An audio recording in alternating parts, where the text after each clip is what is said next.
Financial Planner. Follow us on YouTube. The economic transition is nearing completion before the crisis hits. Let's get into the economic collapse financial news. Now, over this past year, we've seen the stock market continually move up and up and up, and we're noticing that global equity markets, well, they have been moving up like there's no tomorrow. Now, what's very interesting is that global equity markets, they're about to do something they've never done before. And this is all without manipulation or anything like that. Of course, there's manipulation. But what we're seeing is that for the last 13 consecutive months, global equity markets, they have been going up. And this is just unbelievable. But it's not just the global equities. We see that the S&P 500 is now up 14 straight months. And it's going to complete a perfect year of positive total monthly returns ever. But not only was the upside incredible, there were no downsides. There was no real cumulative losses. Stocks endured less adversity in 2017 than in any other year on record, going back more than 100 years. This is unbelievable. And the reason for this is because it's all manipulated. It's to make you think that this is the best thing since sliced bread. This is what they do. Look what the housing market did back prior to 2008. It could just continually moved up. Look at the market every single time we had some type of recession or depression where it continually moved up and it looked fantastic.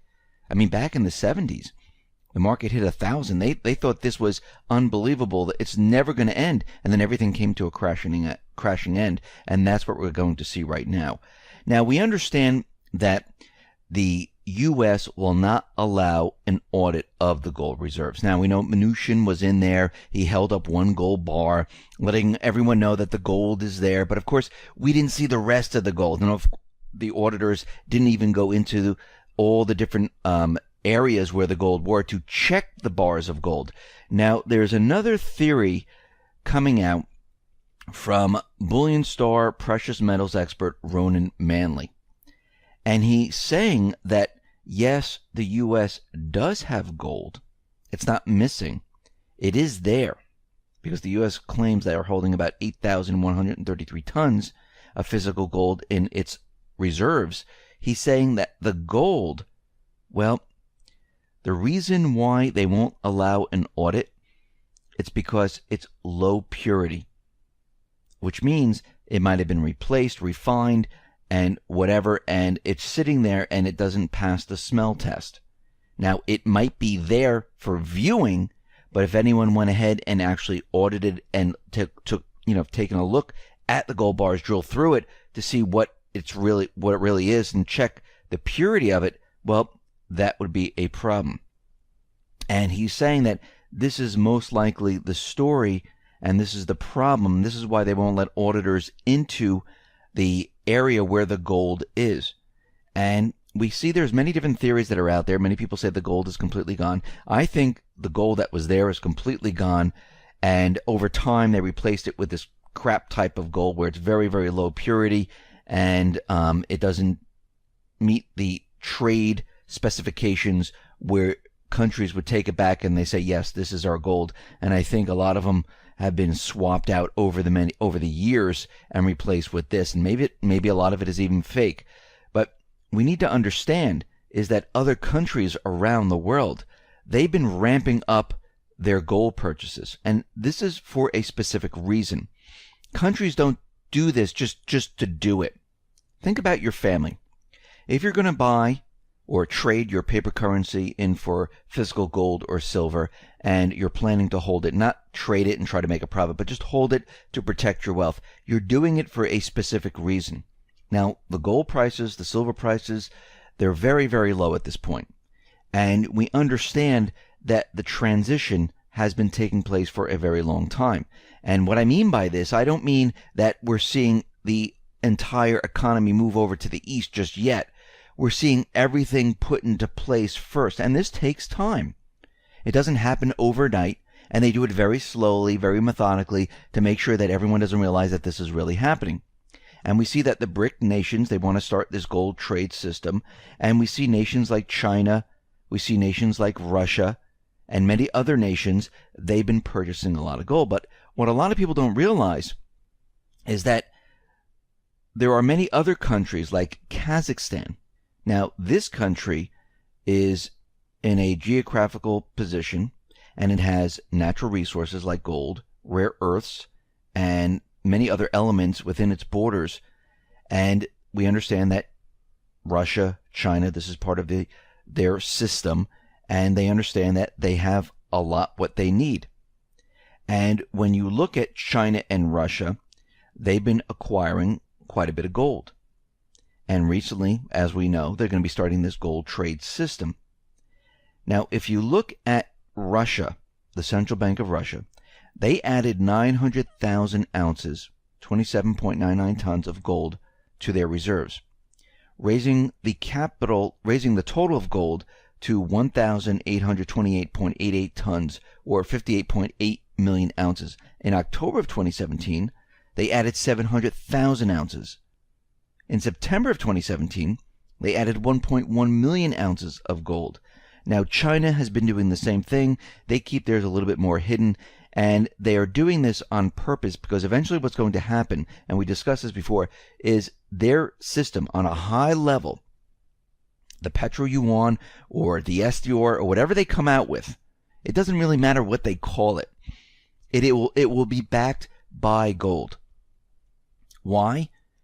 Because this will allow the world to see that this is a stable system. This is what the central banks like to do in the beginning.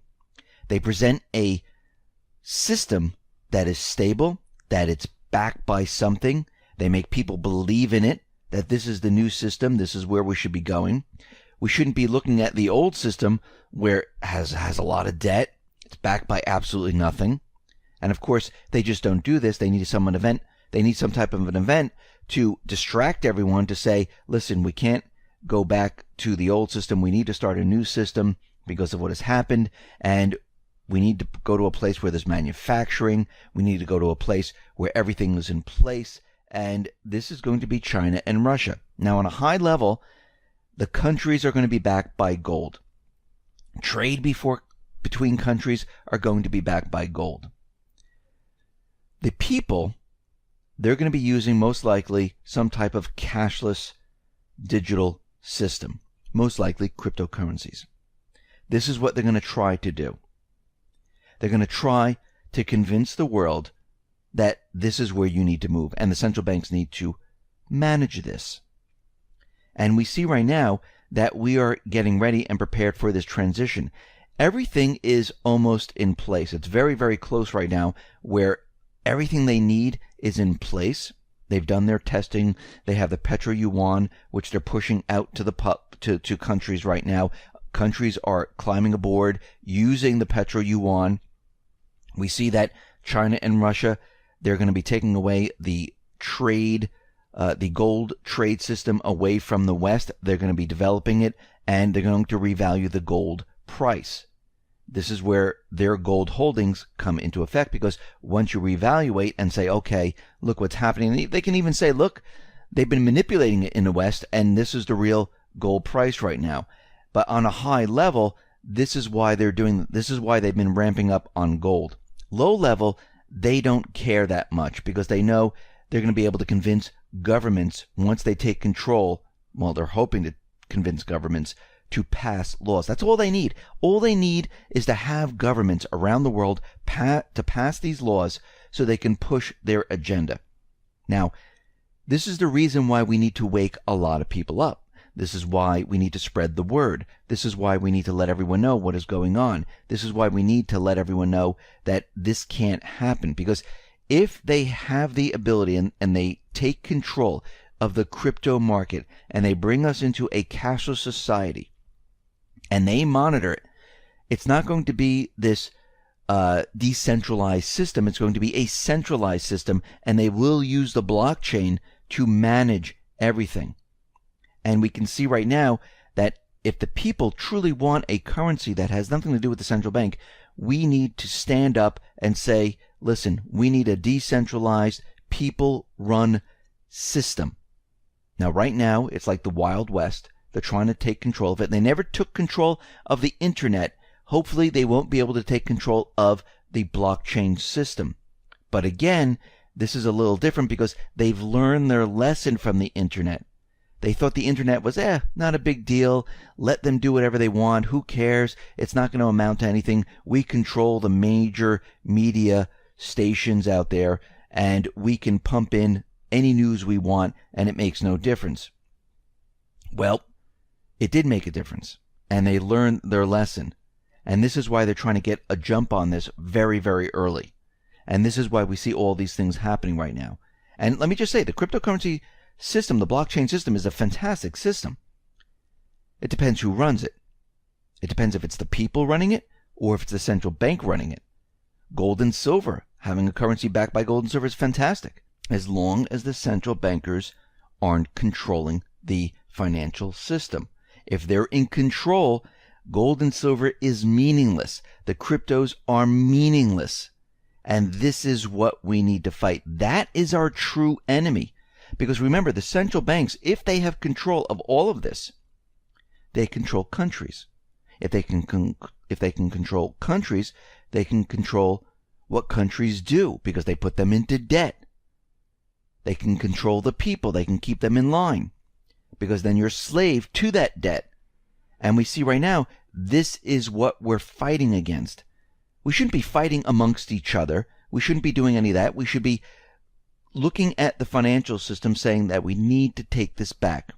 And this is where they're pushing their agenda. They're pushing their agenda to take control of the entire financial system. And if they get control of the crypto market and they have governments pass laws, guess what? They control a world currency. They might split it up into 2 or 3 or 4 or 5 or 6, but eventually what they can do is merge them into one very easily on the blockchain. It won't be that difficult. And this is what we need to do. We need to stop them at every turn. And we can see right now that the transition has been taking place for a very long time. Everything has been replicated out in the East.